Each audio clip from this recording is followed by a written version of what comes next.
Anong ginagawa ko kapag nauumay ako? Minsan sa mamantika, pero dapat protina pa rin. So ito po, in-steam ko po yung beef with enoki mushroom, tapos meron akong pangsabaw, meron akong konting gulay para alis umay. So ikaw, anong ginagawa mo po kapag nauumay ka na sa mamantika, pero gusto mo pa rin ng protina, pero at the same time, ayaw mo po na mamantika?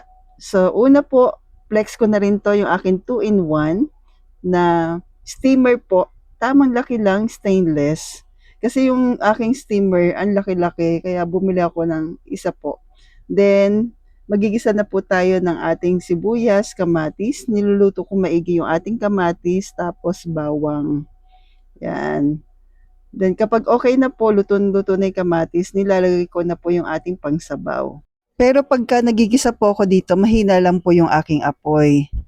Tapos kapagka pakukuluan ko na siya, tsaka ko siya nilalakasan. Tapos asin, paminta, pampalasa.